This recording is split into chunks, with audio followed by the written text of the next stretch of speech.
there. Welcome to the Harley Carnes podcast. Thank you for being there. I do appreciate it. You know, Harley on the headlines. Quick look at some of the stories of the day. I hope you're glad you came. I hope you'll come back. And I hope you'll bring some folks with you. Hit the like, follow, subscribe. I certainly do appreciate that.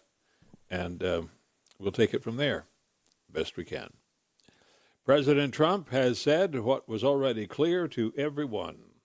The ceasefire with Iran is over because Iran has continuously violated it, shooting first in every occasion, and been hit with retaliatory strikes by the U.S. The sides traded hundreds of strikes overnight after Iran attacked an oil tanker in the Strait, plus targets in Bahrain and in Kuwait. Trump said what a great many have been saying. Tehran is made up of duplicitous, sick people, and it's pointless to try to reason with them. He said they're liars, like a cancer that needs to be cut out early. And it's no longer early. Iran is demanding, now this is new, you ready for this? Iran is demanding that it be recognized as the boss, the authority over the Strait of Hormuz. The world can't stand for Iran being able to choke off 20% of the world's oil supply at its whim. Just can't go there. Iran says that's the new Iranian order, and it's what they demand. Oil jumped more than $4 a barrel when they said that. Sounds like Trump is going to have to do what he has tried to avoid doing, and that is militarily finish the job. Platner's campaign for Senate in Maine continues to be shredded by allegations of sexual abuse, violence, and even rape. His campaign endorsements have essentially disappeared. His fundraising is dead in the water. His campaign is on pause. And even Bernie Sanders and Zoran Mamdani have called on him to get out of the race. Lindsay Fifield says she is heartened to see that the second woman's allegations of rape are getting the proper attention from Democrats this time around. They kind of ignored her when she came forward some time back because she's a political conservative. They don't really care. That's pretty sick by Democrats, but that's their politics these days. The latest accuser is a progressive liberal, so they had to recognize the slimy trash bin that they were trying to get elected. He will have to withdraw by next Monday the 13th if he is to be replaced by the party, and that has to be done by the 27th of this month in Maine. But he has 5 days to withdraw. Has to be voluntary, even if he is getting a bit of a Biden-like shove. Democrats are in a bit of a panic now because they had thought Platner might be able to flip the Senate seat.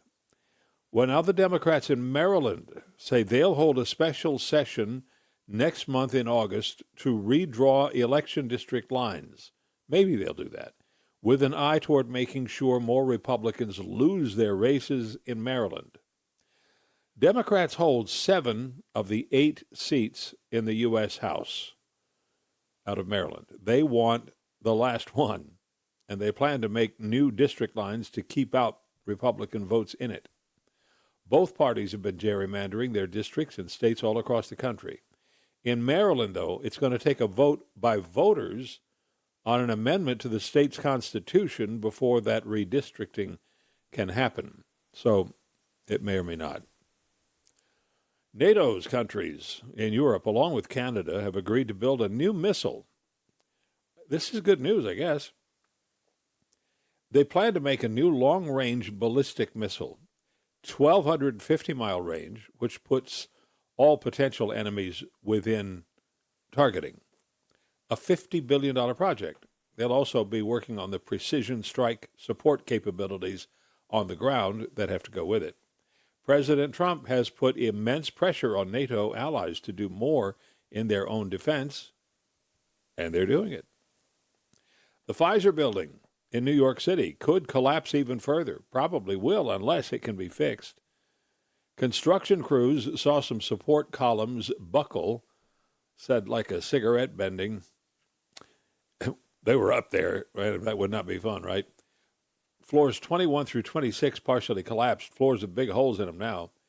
Engineers say the actual full collapse of the 31-story building there on 42nd Street is not likely. Not likely. But it is a dangerous situation, has to be remedied if possible, and there are 8 nearby buildings that have also been evacuated. This is not good. People live and work in all those buildings. Pfizer, the pharmaceutical company, hasn't been in that building for years. It's kind of not fair to call it the Pfizer building anymore, but that's how the building is known, so that's its name. Hubei is a provincial manufacturing hub in China. In Huanggang, big thunderstorms hit, including one big tornado. Nearly 5,000 homes were destroyed and many tall buildings were damaged. 300 people were injured and 11 were killed. One of those 11 that died was literally sucked out of his apartment on the 12th floor and tossed far away by the tornado. A tornado is, in effect, a very intensely spinning, low-pressure weather system all by itself.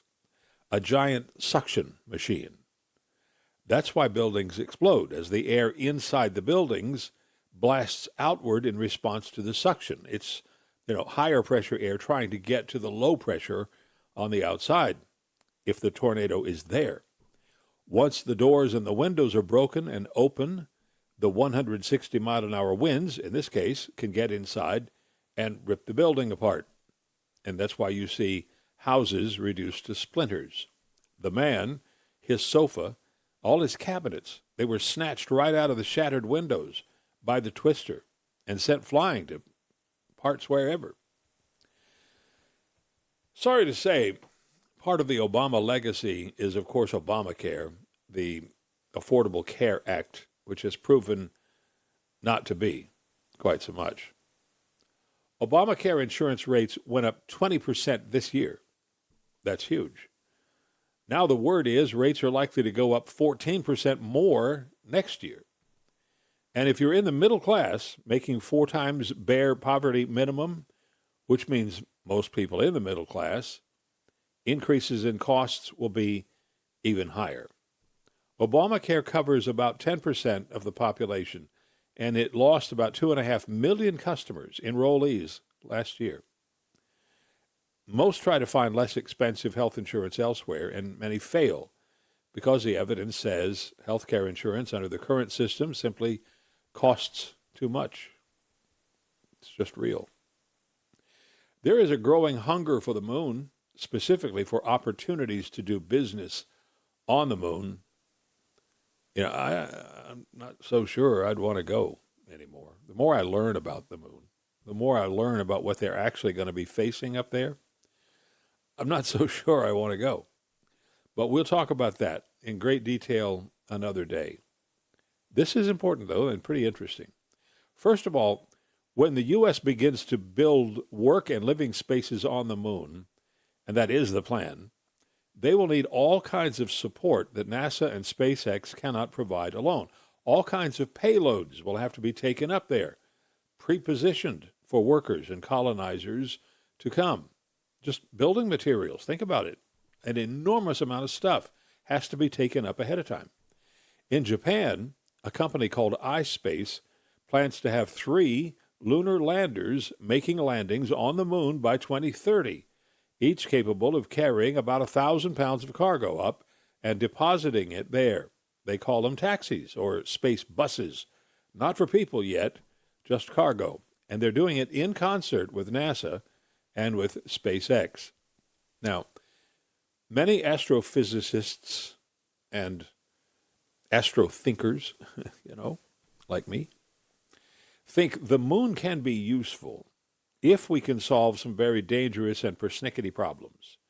If so, the moon can be like Earth's own International Space Station with a variety of developmental projects underway on it. NASA and SpaceX represent one big project. China will be another. Maybe there will be more. We don't know.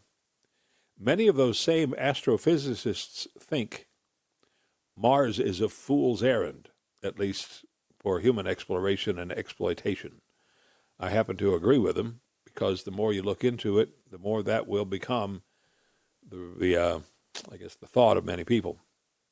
Lots of reasons, some of which may be insurmountable. That won't stop us humans, from trying and from creating business opportunities out of the effort.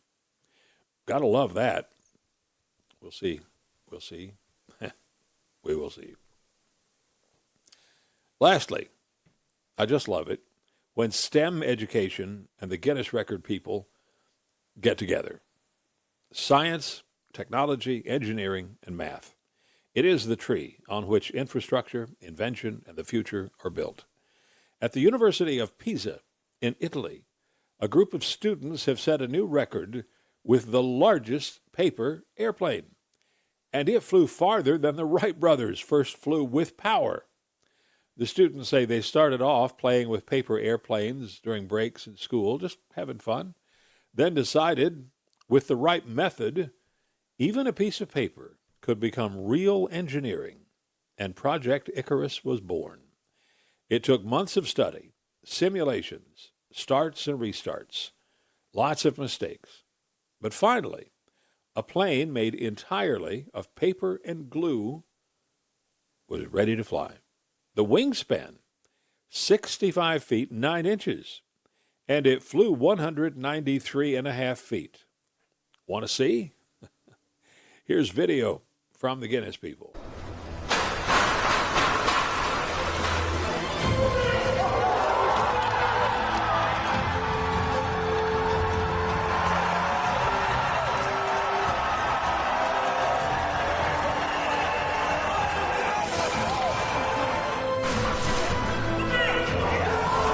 That's just cool. I mean, it is. That's just all there is to it. Look at it go.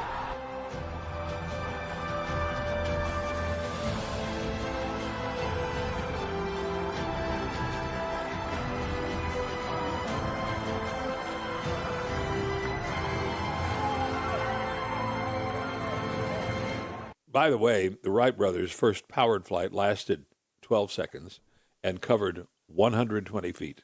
That plane, the Wright Flyer, was made of spruce, women's underwear fabric, literally, and lots of glue.